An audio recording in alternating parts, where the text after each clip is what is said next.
Okay, I think I'm finally getting the hang of this. I took a deep socket and just I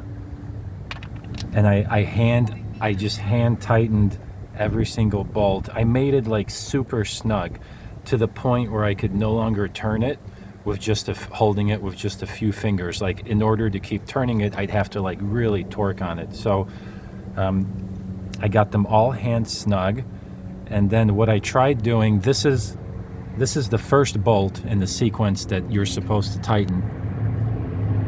This one right here. And what I did, after making it very, very snug, I took the torque wrench. I decided to use the lowest torque range that the service manual recommends. So 3.9 Newton meters is about 34 inch-pounds. So here we go. 34 inch-pounds. And I put it on here, and I started torquing, and I was going very, very slow. I was going like this, just very slow. I think that was my problem before, was I was moving too fast. And when you move too fast, you don't stop in time once it clicks or cams over. So I was just moving very, very slow. After putting the socket on the bolt, I did basically like 3 whole revolutions like that. And then on the third one, it clicked and cammed over as I was moving very slow. So I think I finally did it. I think I finally properly torqued the bolt with this wrench. And I noticed upon torquing this first bolt to 34 inch-pounds, I noticed that this bolt is now loose. Like, I hand snug all of the bolts, but then as I torqued this one to 34 inch-pounds, I noticed some of the other bolts now are a little loose. So I guess as this bolt was torquing down the entire cover, some of the other bolts are now a little loose because this bolt pushed the cover down a little bit, so some of these other bolts are now a little loose. So we're going to move to bolt number 2. And actually, bolt number 2 is the one with the crack in it. So as I begin to torque down on this bolt, the crack, it begins to spread just a tiny bit. So here we go. Let's see if lightning strikes twice.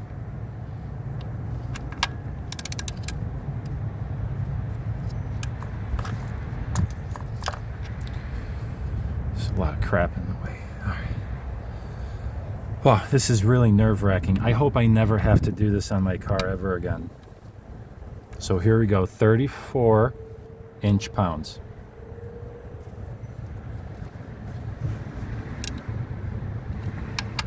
Okay.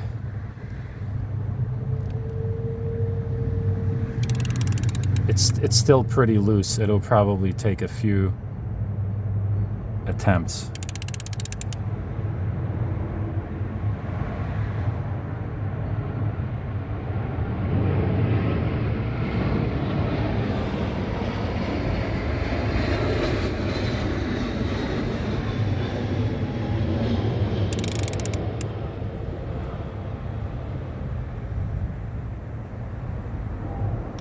Yep, there we go.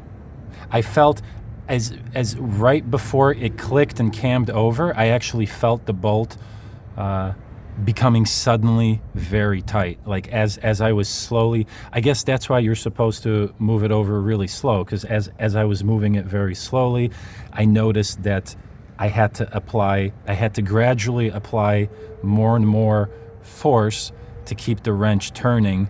And as I felt that force building, it clicked and cammed over. So that's bolt number 2. All right, bolt, and see, and as I torque down bolt number 1 and then bolt number 2, bolt number 3 is now very loose. See, it's very loose. So I'm gonna hand snug it, And now I'm going to torque it.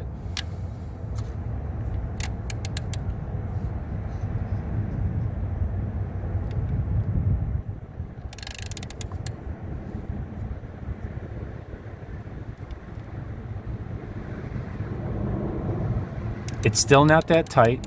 It's still not, it still did not require that much force to push the wrench over.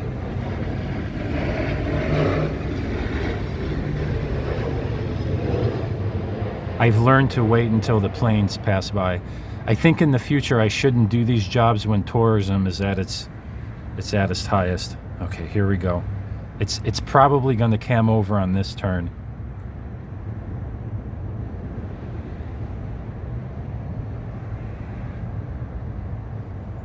Okay, maybe not. Yep, there we go.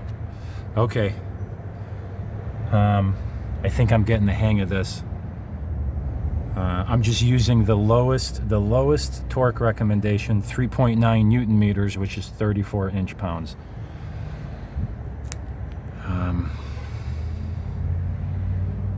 I think I'm finally doing it right. Yeah, the other bolts begin to get loose as I begin to torque down these bolts. Okay, bolt number 4. Bolt number 4 is the one I snapped previously. This is my lucky number. And you know, the service manual is just woefully lacking in detailed information on how to do this. The service manual, I printed it out. It's like 6 pages and like 9 steps. Like, are you kidding me? I could probably write it myself with like 40 steps. Now, the problem is I'm using deep sockets. Can you... I'm using a deep socket, but over here on this bolt, as I torque on the bolt, I'm running into obstacles. There's this rubber grommet here, and I know when you're torquing, you have to keep the wrench like at like a 90-degree like perpendicular angle or something. Like you can't tilt it like this because it changes the torque value. So when I'm going to be torquing on this guy, I got to keep it flat and straight. And to keep it flat and straight, I'm going to bump into this rubber thing here and here.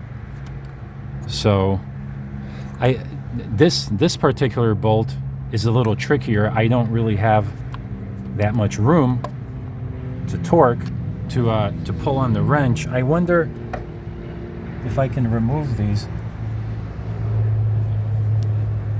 Oh yeah, these just pop off. Yeah, that should make it easier. I should be able to... No, I'm still bumping into it.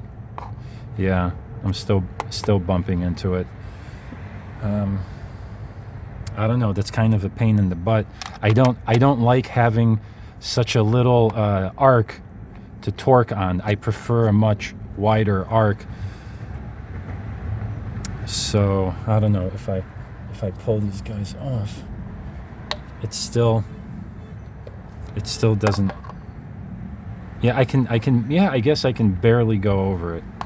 Not this one though. I think this one sits a little higher than this one. So I guess I could start back here and slowly torque like this. Because in order to get above this, I'll have to like start tilting the wrench, and I don't think you're supposed to do that, because then it like changes the torque value, right? So I guess I could... oh, shit.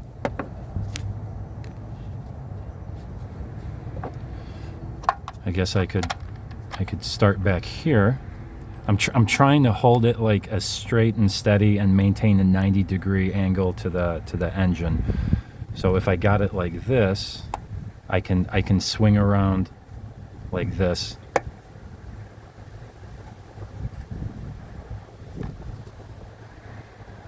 Okay. Okay, here we go. Okay.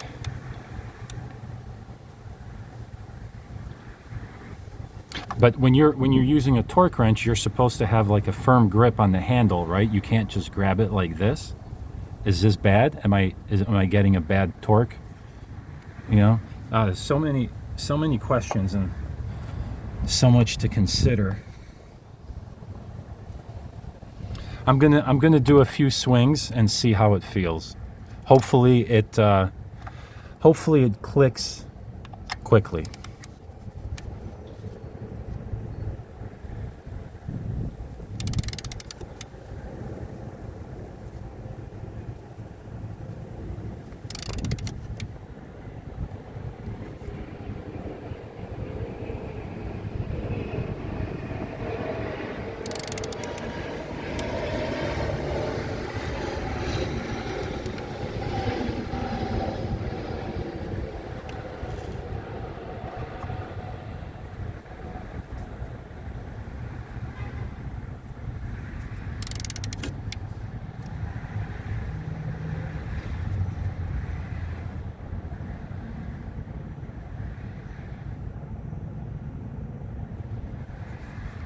Okay, it hasn't clicked or cammed over.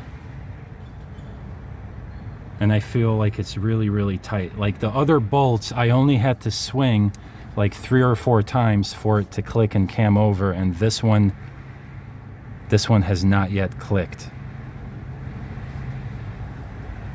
I worry.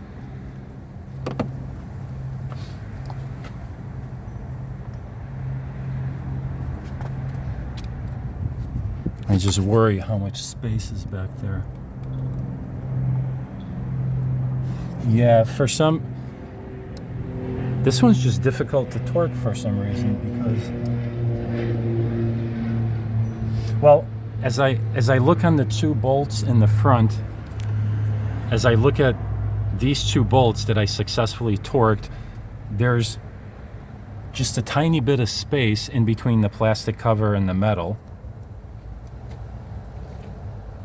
And then as I look back here behind this one, there's still a little bit of space between the plastic and the metal. So I know, that's how I now